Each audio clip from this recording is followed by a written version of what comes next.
Good morning, coffee moaners. Good morning, good morning, good morning. How are we all? Welcome to this merry Thursday, the 4th of December. We're already over halfway through the first week of Vlogmas. Oh my God, it's moving so fast. How are we all? How is everyone? Hope you're all well. Hope you're enjoying Vlogmas. Hope you're enjoying our dear, beautiful puppy Pepper, of whom there will be lots more in tonight's Vlogmas. If you're listening on podcast, welcome. You're not going crazy. I'm talking to all of the people in our chat room on YouTube. So when I refer to names, that's who I'm talking about. How are we all? Good morning. Good morning, Robert. Good morning, Helen. Good morning, Katie Much. Good morning, Hutchie Boy. Festivities happening every day, every evening here. Last night we had lovely Lisa here. There was maybe a taste test happening of some form, ended in the usual carnage. You've got a fabulously shiny, fuzzy Dina. Basically is going to plop on the table her plans for this Christmas, her design plans for this Christmas tonight. How did you cope in the range? Debbie Tynan. I didn't cope in the range. I think you may have seen that in the vlog last night. It was like a bumper-packed kind of trip, which is why it's stretched across 2 vlogmases. But it struck me as kind of silly and fun, and that's nice. That's all that everyone kept saying. If you don't know if you don't follow the channel, you won't know what the hell I'm talking about. So let's. Oh, just bear with me one sec.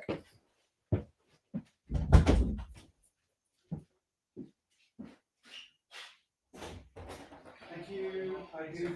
This is phone is coming.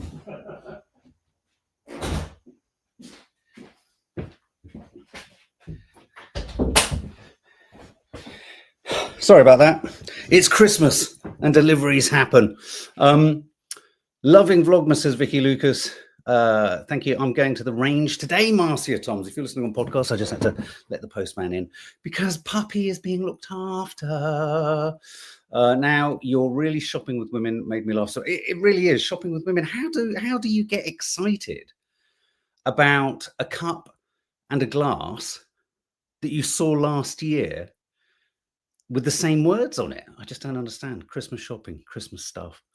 Anyway, what are we talking about this morning? I really want to focus, and I know that this resonates and cuts through for a lot of you. I'm not saying you've all got mental health issues, but I think a huge number of us have. I think everyone has. But obviously some have more extreme ones. I'm bipolar, in case no one knows. I'm bipolar, ADHD, recovering alcoholic, used to be known as manic depression, etc. And so, I think all of us can safely say, to some degree, we either all have had mental health issues or mental health moments in our lives. And I think Christmas is a time that presents many different challenges, least of all because family are thrown together, expectations and pressures on, what is a perfect Christmas. A sense of maybe not being able to deliver on what you want to deliver for those around you, not just materially, though there's huge pressure to do that, but also, emotionally or socially and all that kind of stuff. There's so many tripping up points, trigger points, and things going on.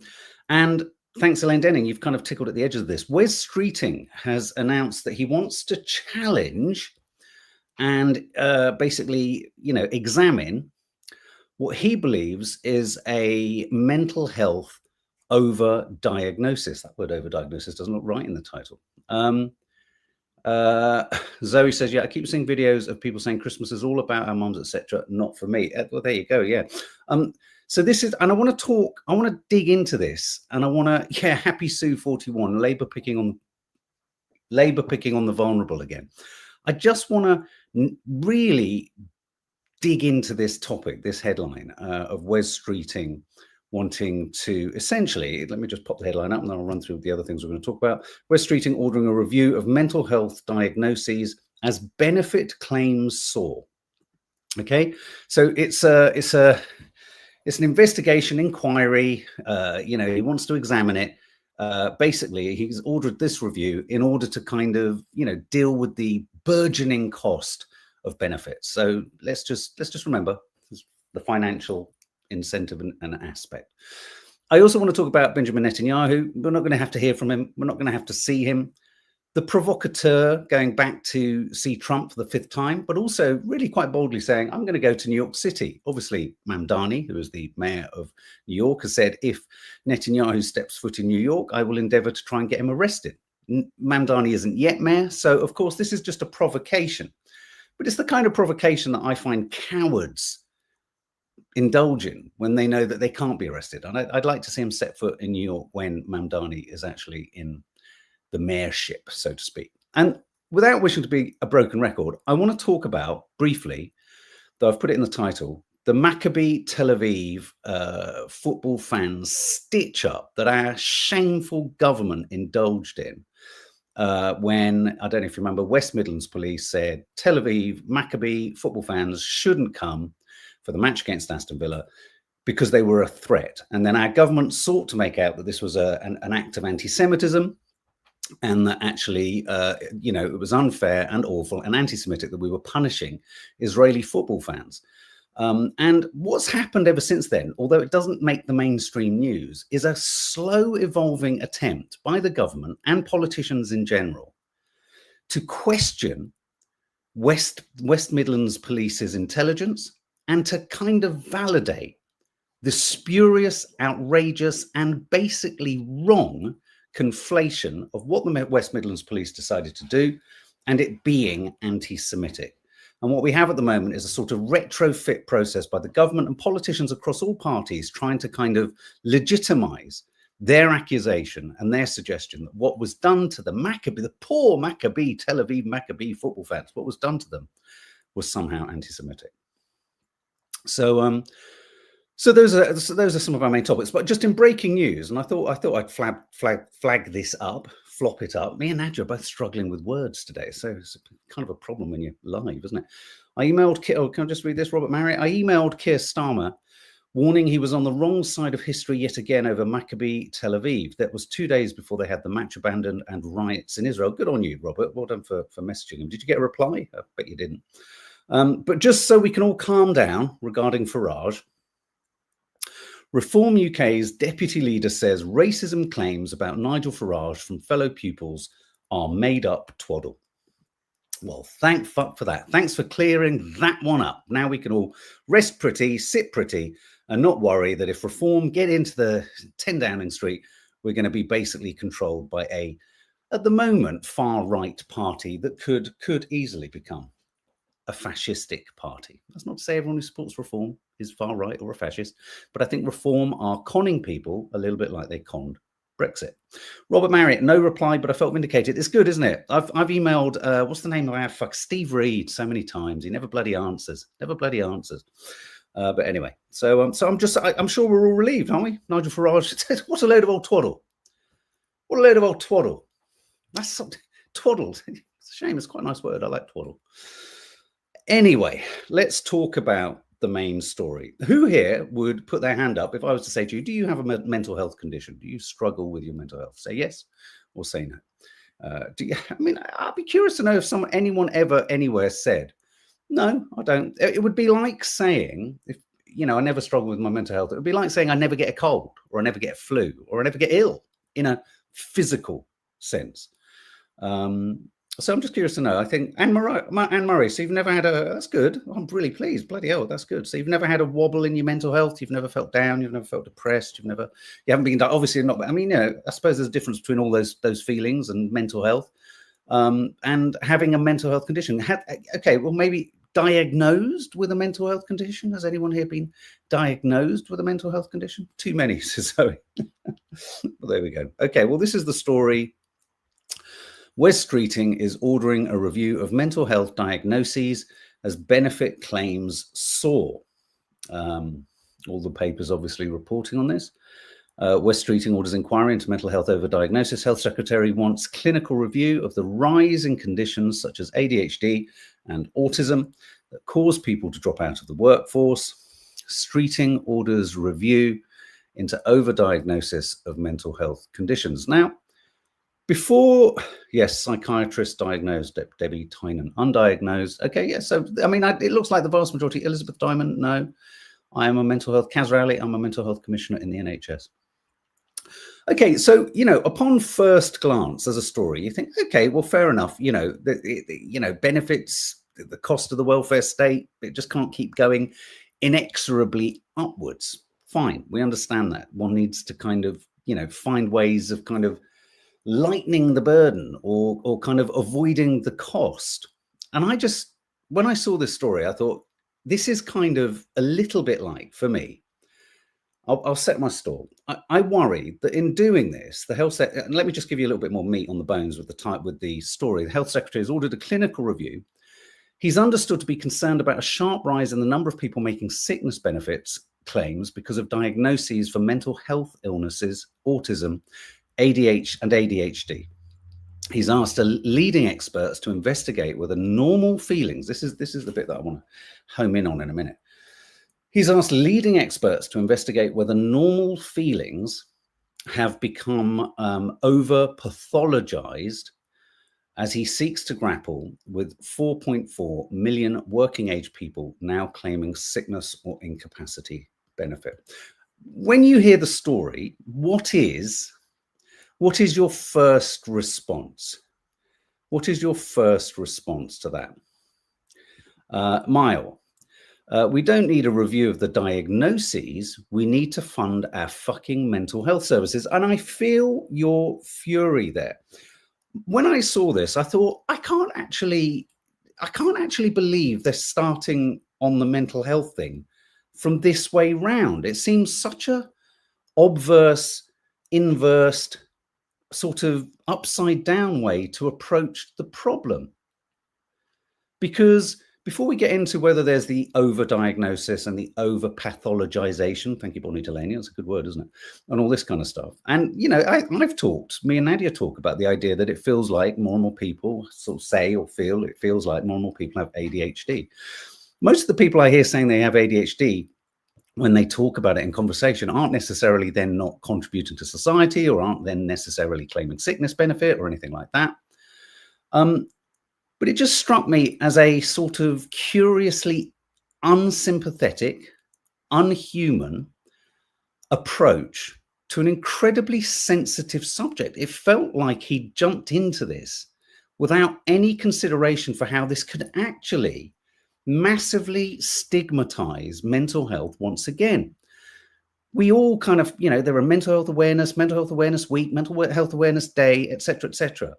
And it just strikes me that by approaching the topic of mental health only from a so-called over-diagnostic approach in order to reduce the bill on the social welfare bill and to get people back to work, in other words, make people more productive and increase productivity, that's not something that we should ignore.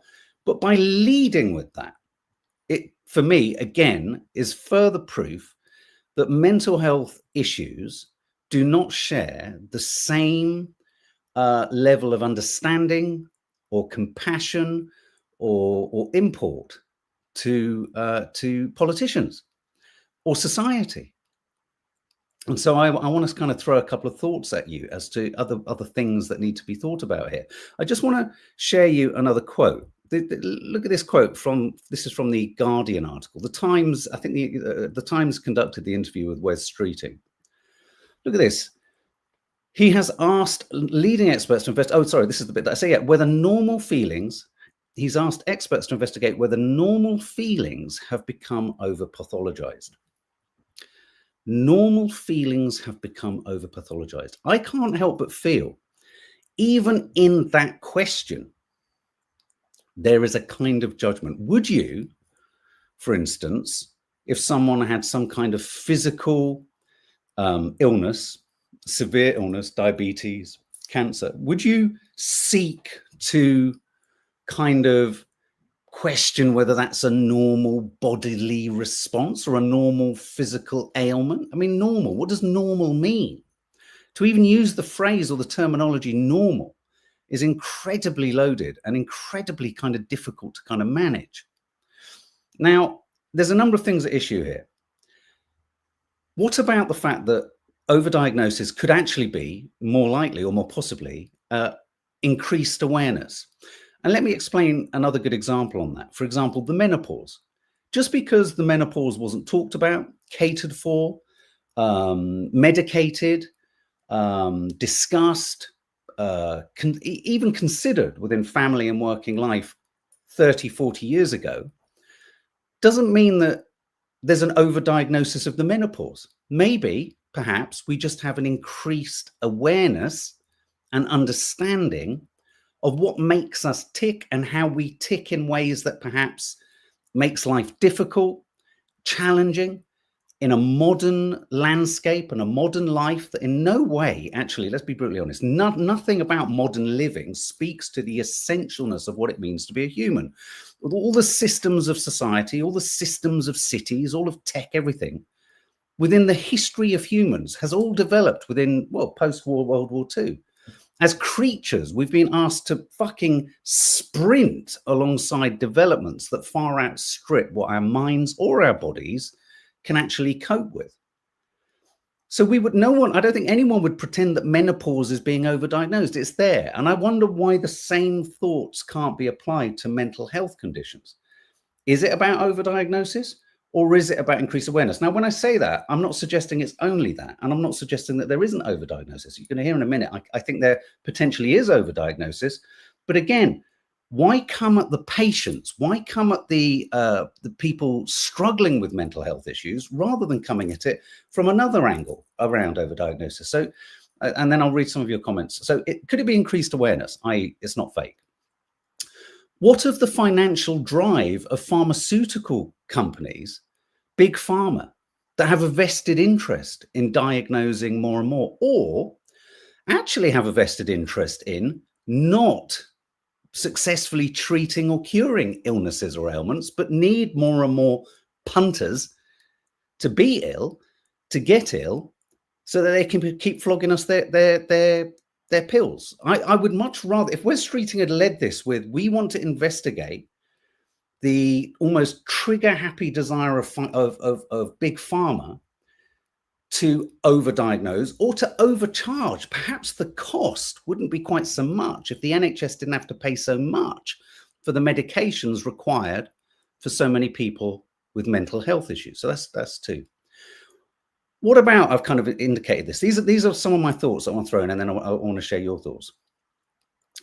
What if modern life, as I've already suggested, doesn't suit the human mind?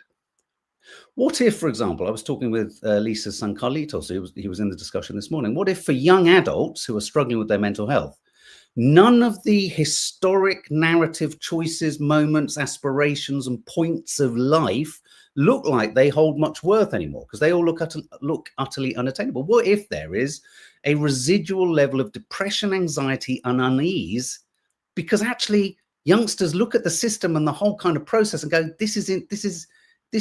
this cannot be maintained. Perhaps they, on a sort of mental health level, go, what's the point? And so a depression creeps in. And then the other more obvious ones that Myers kind of just really referred to there a little bit is, what about starting at the mental health care provision end of things?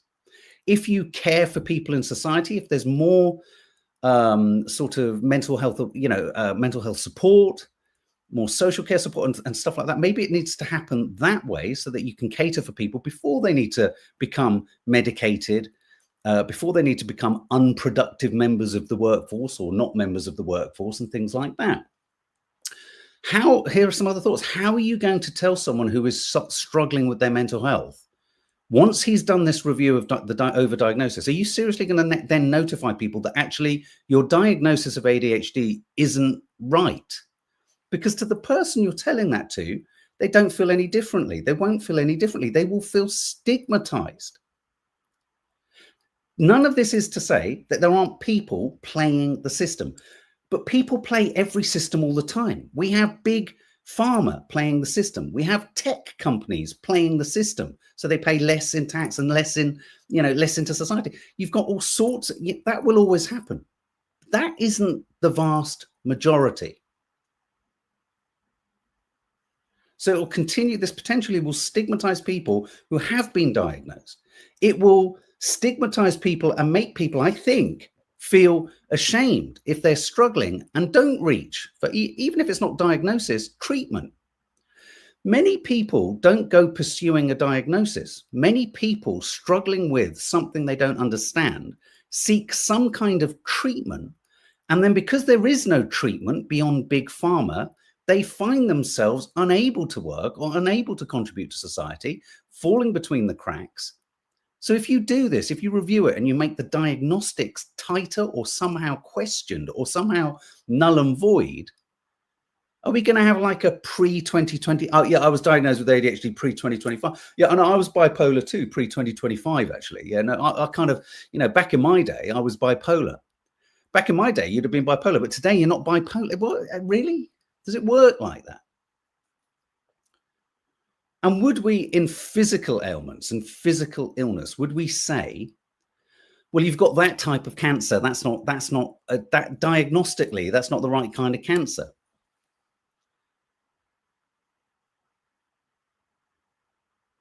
So before reviewing diagnosis, examine big pharma, I think, examine mental health welfare provision. Don't start at the productivity end of the population. Start at a caring place where if people feel that they're not going to be stigmatized, marginalized, told they don't really have what they feel they have, even if they haven't even sought the diagnosis, start at that end and then start to look at how can we then, get more and more people back into work. What are your thoughts, guys? Let's have a look.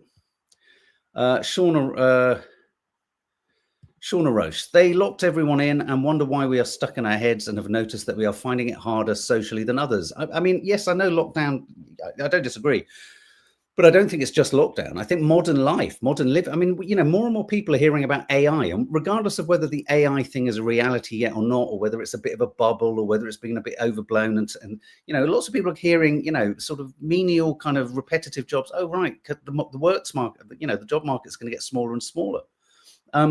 We're being sold, Janina M, a lifestyle that few can attain. It's no wonder young people are depressed. I mean, to go into this topic without any consideration, getting experts to decide whether people have been overdiagnosed or diagnosed incorrectly. And I'm sure that is the case, but you've got to step carefully here.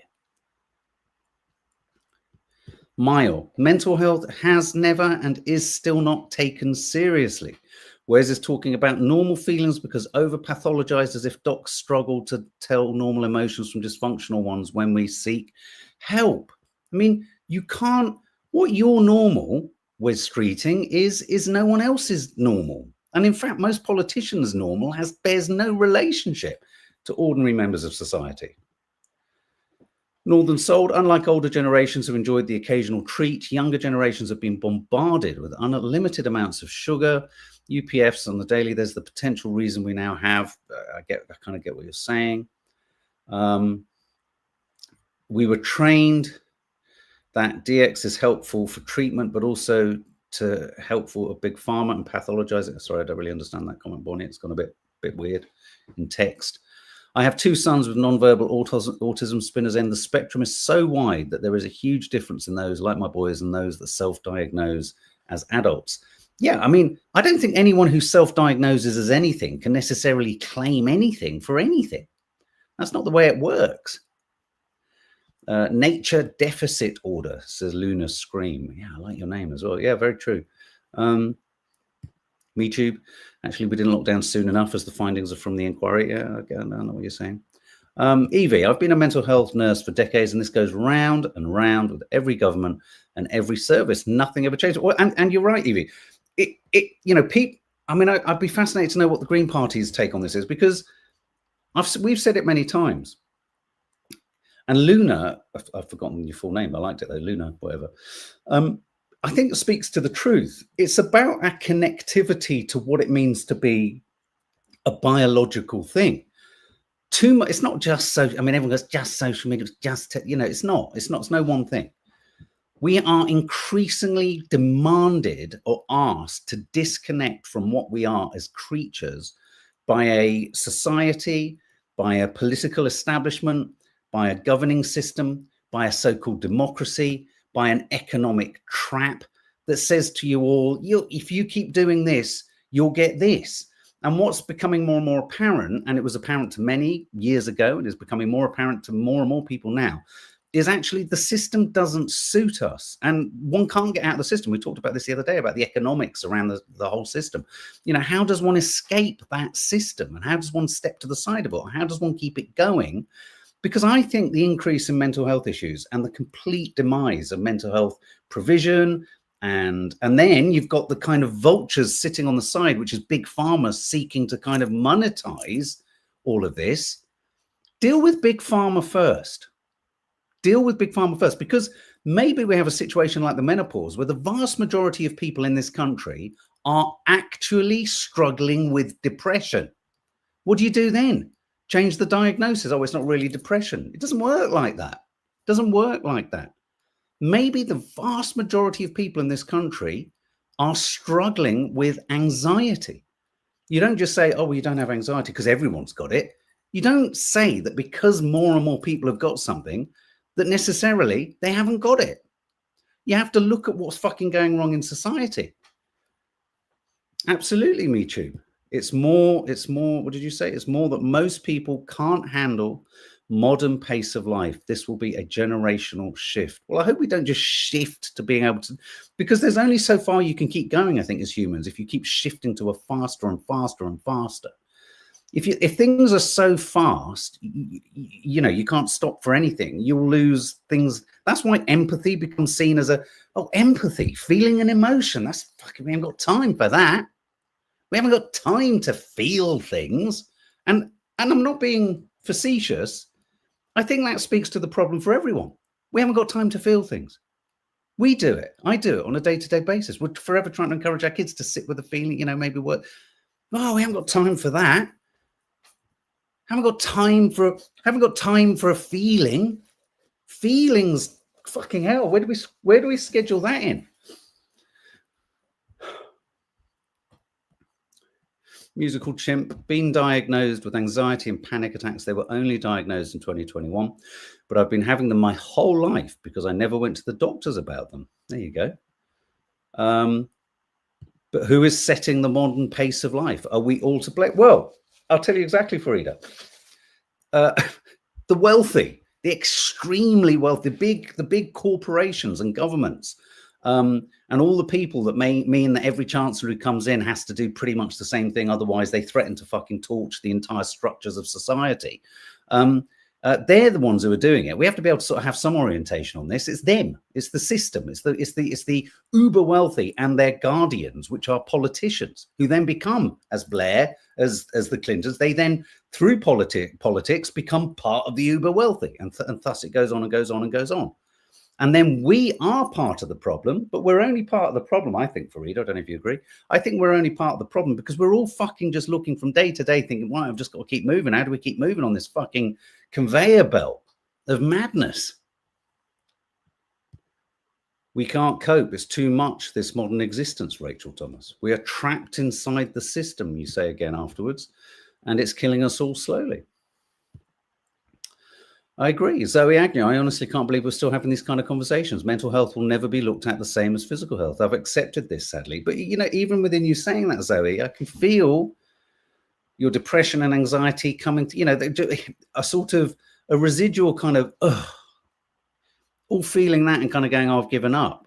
It will go somewhere. It all goes somewhere. It all goes back, says Cheryl Simpson. It all goes back to being heard and understood. Ray Crew, government wants to blame people. They don't want to solve anything, so they blame people. You're absolutely right. And of all the parties you would hope would not approach it, it's not. And what I'm not saying is that the financial burden of the social welfare bill doesn't need to be looked at. It kind of does, and it has to. And we have to look at everything. But in looking at everything, you have to take a holistic approach. You can't say to your population, well, you know, you're all being overdiagnosed, because it doesn't. Even those who have a successful diagnosis will feel somehow fraudulent. What you're kind of baking into mental health is, well, you really, is it really, you feeling really bad?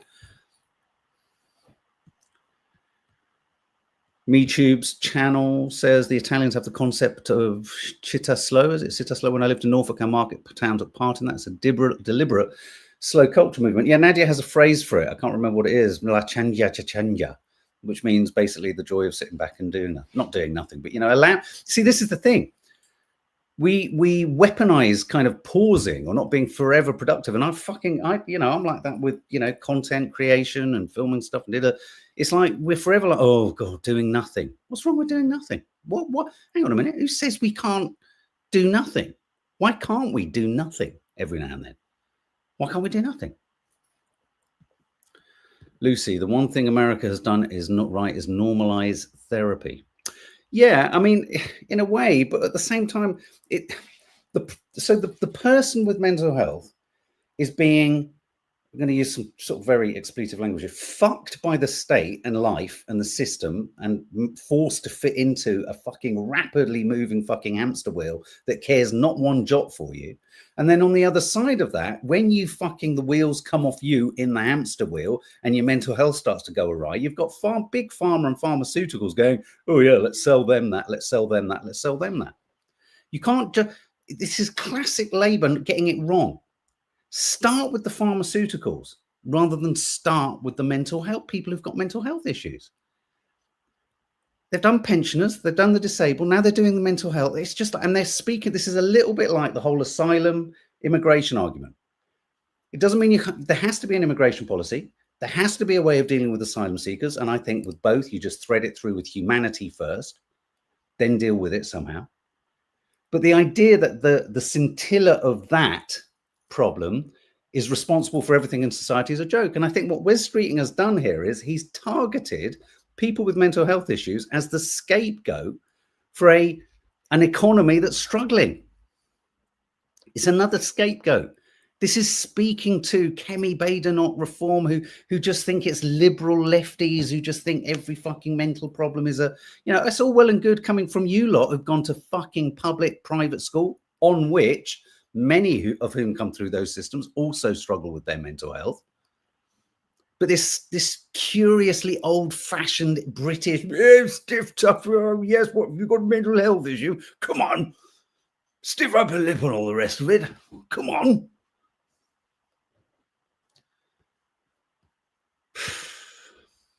I can't walk into my office and really be honest about how I'm feeling, says Gabrielle. I have to mask it and pretend I'm okay because society isn't accepting yet. Agree.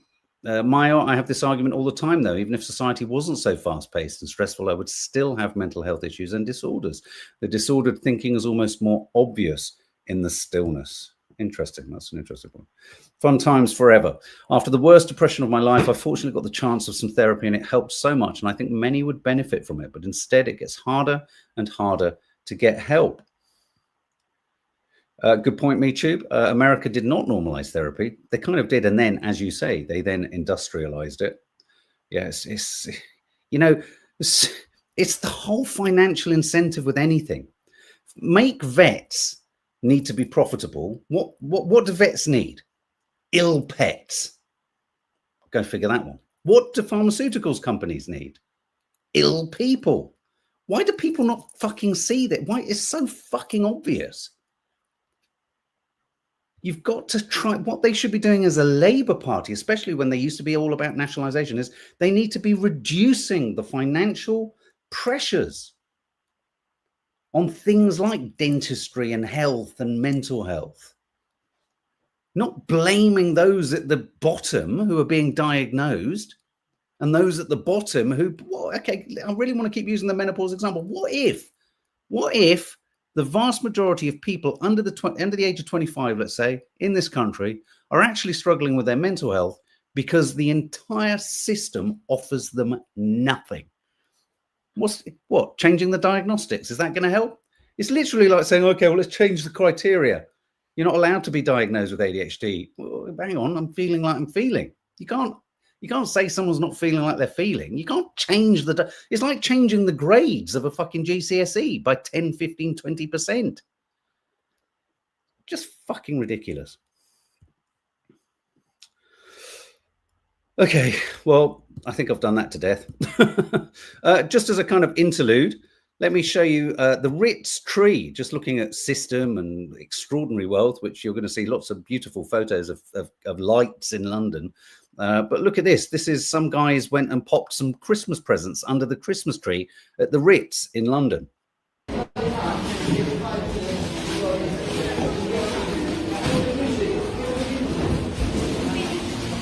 Watching them unpack bags by the Christmas tree, suddenly the foreman realizes they're unpacking manure. I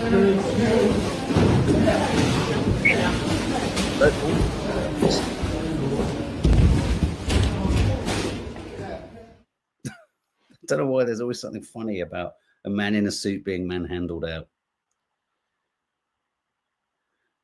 Yeah, sorry. I was mesmerized by that. So a bunch of activists in suits dumping a load of manure under the Christmas tree at the Ritz.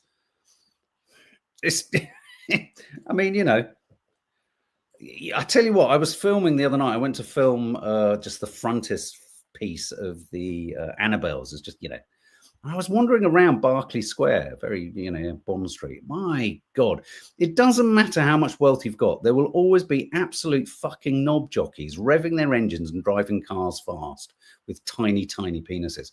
Do you know what I mean? They're everywhere. It doesn't matter how much money you've got or how much little money you've got. Stupid knob jockey men everywhere. And I've never seen this side of Berkeley Square. You see the glitzy lights. It's just off Oxford Street. There's Bond Street. Oh, twinkly, twinkly. Casino. Sweaty interiors with poor dancing women on I was like, what the fuck is this? It was like I'd walked into hell. But there's the glitzy kind of lights and all that kind of, and interestingly, as I kind of pulled out after filming some stuff for you guys for Vlogmas, there's the Ritz, which these guys went into and dumped a pile of manure. I personally don't mind. I thought it was quite funny. Okay, I want to talk about, well, Netanyahu to visit New York. Let me pivot over to Danny fucking Price. He's always so brilliant at summing these things up. He's on Instagram. War criminal Benjamin Netanyahu will be visiting the White House for the 5th time. What's going on there? Is he going to remind Donald Trump about the video he's got of, I don't know, Donald blowing Bubba? Perhaps, I don't know, just a thought. This week, Donald Trump has once again publicly invited Netanyahu to visit the White House for a sleepover. This would mark Netanyahu's 5th White House visit since Trump returned to office in January. 5th visit this year. Wow, God almighty. Besties. Netanyahu also stated that he plans to visit New York City upon his next visit to the United States. A little bit provocative because we now know that Zohran Mamdani, the mayor-elect for New York, has said he would arrest him if he came into New York. In September this year, prior to winning the New York City mayoral election, Zohran Mamdani said that he would move to have Netanyahu arrested if he were to visit New York City. This is something that I intend to fulfill. It is my desire to ensure that this be a city that stands up for international law. However, in an interview, Netanyahu stated this week he still planned to visit New York, despite incoming Mayor Mamdani's pledge to arrest him in compliance with the court warrant. I am not afraid of traveling to New York. When asked if he would seek to speak to Mamdani, listen to this, Netanyahu said, if he changes his mind and says that we have the right to exist, that'll be a good opening for a conversation. The minute this is Danny fucking Price's words, the minute this fuck steps off the plane at JFK, he needs to be arrested. That line there, if he changes his mind and says that we have the right to exist, only if you say we have the right to exist. Miss, Zohran Mamdani says we don't have the right to, he hasn't said that, you fucking moron. He hasn't said you don't have the right to exist. He says you're a maniacal war criminal who deserves to be arrested and you need to have your fucking moment at The Hague. It's very different. He still even says, I think, that Netanyahu has the right to exist just in prison for war crimes. No, Miss Mamdani says, I'm going to go and get my bestie. I'm going to go and ask Donald Trump, my bestie, to tell you off. I don't know what's going on. I don't know. I'll have to have a word. I like Mamdani. He's a nice man with a good smile. But you can't be horrible to my friend Netanyahu, Bibi. Bibi's a good guy. I didn't blow Bibi. I blew Bubba. I don't even know who Bubba is. I didn't say that. Do you know what I mean? It's just like, If he says we have the right to exist, that would be good. And then I might talk to him. Fuck off. What an absolute wet wipe. Constantly playing the victim. Total Ixville. Oh, for God's sake. Grow up. Pull up your pants. Fund your own army. Sort your own shit out. You total arsewipe. Oh. Now, we have talked a lot about the story regarding earlier this year, or October, November, regarding, I don't know if you remember, the West Midlands police put a ban on the Maccabi Tel Aviv football fans coming to a fixture against Aston Villa. The Labour government, doing the work of Netanyahu, called this anti-Semitic. They said it is a consequence of all of the peace marches and it's the climate of anti-Semitism. The fact that West Midlands police said, no. We're doing this because the Tel Aviv Maccabi football fans ran amok in Amsterdam, attacking Muslims. And then, of course, it was only when the Muslims then fought back in some capacity that was the problem. So that kind of rings a bell. Will hurt you. And then if you reply or resist or attack back, you're the one who did wrong. Do you remember that? Yeah.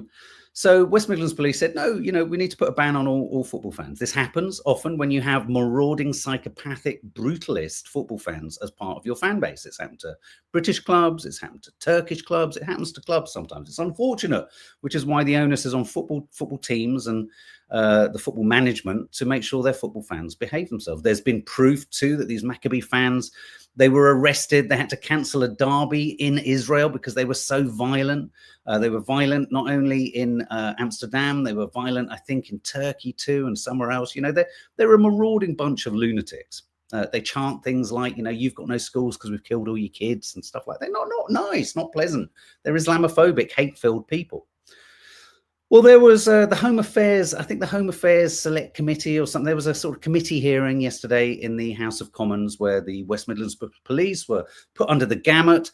And what's happening here is basically politicians across all parties, Lib Dems, Labour, Conservatives, are seeking to validate their absolutely spurious, inaccurate, wrong, and I would say defamatory and illegal statements regarding what the West Midlands police did and why they did it, because the government doesn't want to seem to be wrong. Lisa Nandy claimed it was anti-Semitic. No, it wasn't. It was about protecting British people and some Muslims too in those British people. God forbid you protect a Muslim. If you ever protect a Muslim, you're immediately a terrorist. Have you noticed that?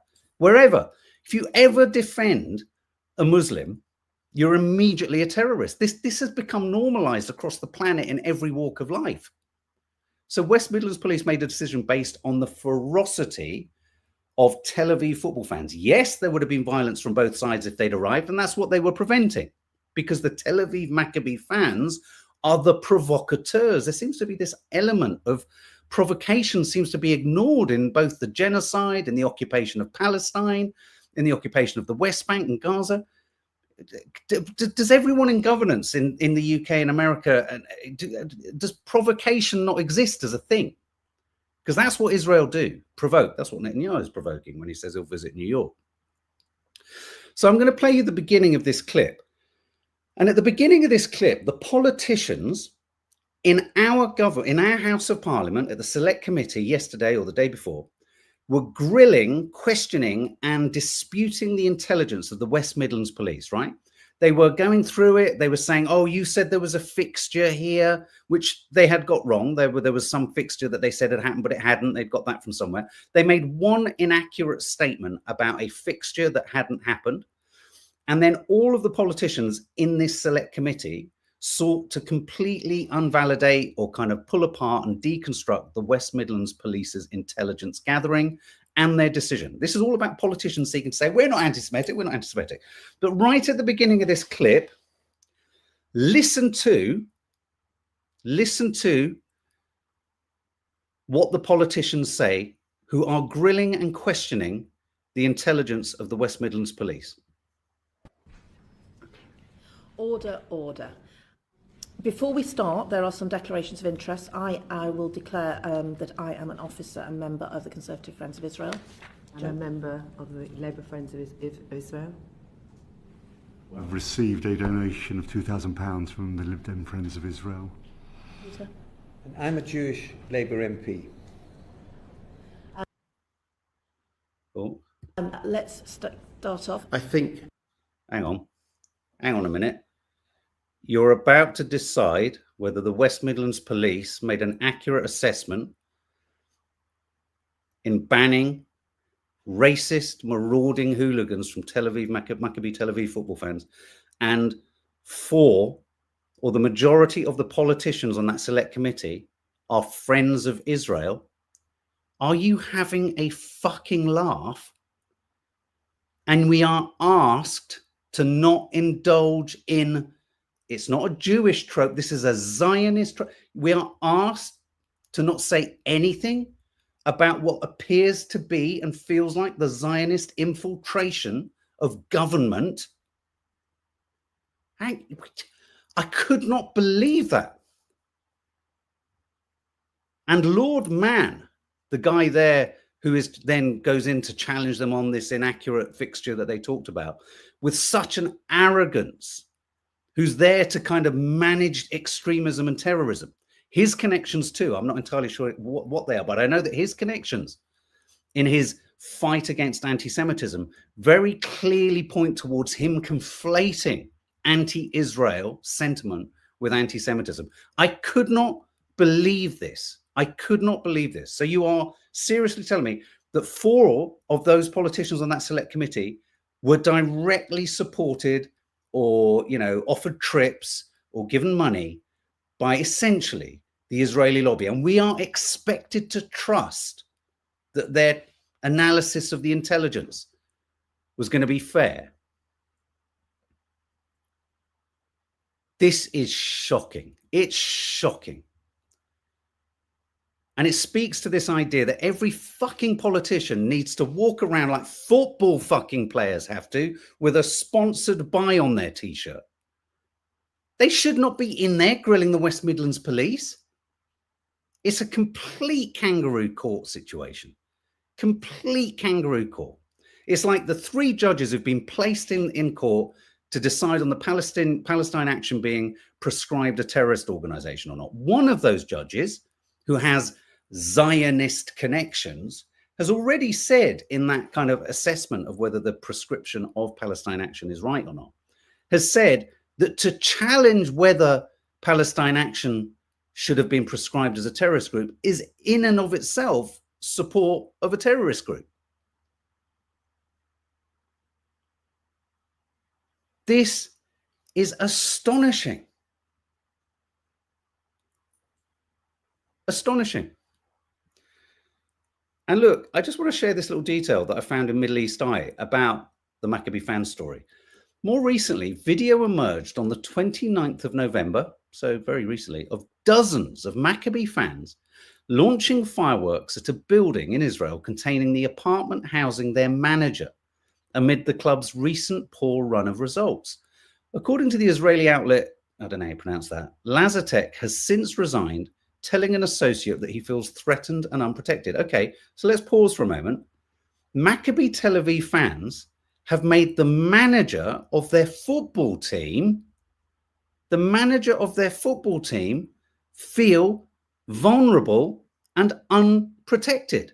They've made the manager of their football team feel threatened and unprotected. But we're not supposed to trust that the West Midlands Police believe that the same people who made the Israeli football manager feel threatened would make anyone in Aston Villa or in the UK feel threatened at all. It's bonkers.